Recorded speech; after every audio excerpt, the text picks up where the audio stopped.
Now, this is how you are going to build up that credibility and trust.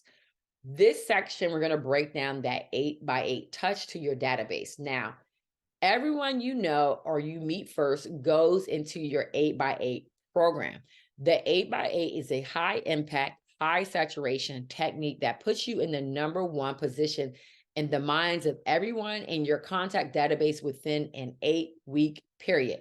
So these are people that you meet. You may come across them at a workshop. You may come across them at an event. This is what you need to do immediately, right away. Okay. Now, if you're wondering what type of touches you can be doing, like, what do you mean, Monique, by that 8x8 touch? Like, how am I supposed to reach out to them? This is an example of the touches you can be doing for 8 weeks straight. You're drilling in their head that you are that go-to real estate agent. And this is how you're really building up your credibility as that professional for people who do not know you, and even for people who do know you, but maybe they don't know you as a real estate professional yet. You need to call them and qualify them. So we're going to go over the script to qualify in the script section, guys. You also need to be sending out on week number 2 an e-report, some type of market update. And you can also add in maybe your listings underneath, but something of value though. So they really start to internalize, they start to put it in their head that, okay, you're a real estate professional and you are that go-to professional that they need to be talking to. You also need to send them a mailer, another item of value. So mail them something. So you do need to be collecting people's mailing address when you qualify them. Again, we're going to go over that section in the script section, how you can get their mailing address. You also need to be inviting them to some type of like workshop example. So that could be week number 4. You can invite them to like a workshop, something of value, because again, they need to start to view you as that go-to professional. Then you could do something, for example, in week number 5, a raffle contest. In week number 6, you could do an e-report, something that's fun about the local real estate market, maybe real estate happenings, things that's happening in the community.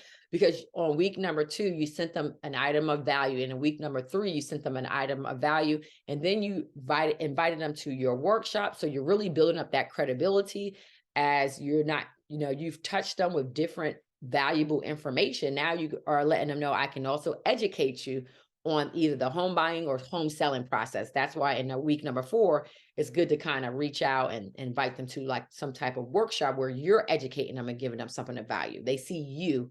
Now they're really building their head like, okay, they really are the go-to person. Even if they don't show up, it's just the thought that counts. It's like, okay, awesome. It's really about, even if they don't show up, the raffle contest is fun.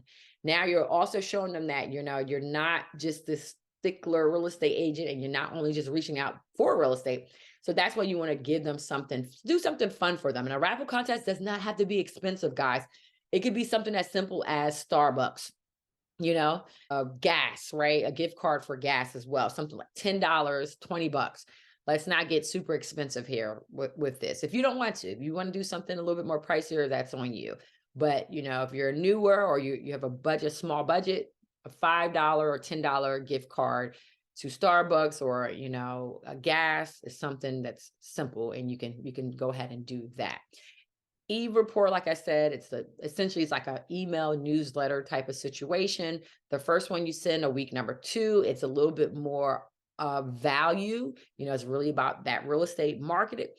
And then week number 6, it could be something that's happened that's fun and local in the area. Maybe even that they want to attend, like, oh, actually, I like the Cherry Blossom Festival or something like that in that regards. Now, week number 7, you could do something like invite them to some type of fun event in the community. And then week number 8 could be just a phone call, just touching bases with them again. So this is just a simple example of an 8x8 touch. You don't have to overthink it or overdo it, guys. This is good enough. So feel free to mimic what I put in here or create your own plan. I have a list of stuff on the right-hand side. You guys already downloaded this from the lead sources section, and I also put it in this section as well. So you can download what I put together on the fun, creative ways to kind of reach out to your database and kind of build up that credibility. All right, let's jump over to the next way you need to be keeping in touch with your database.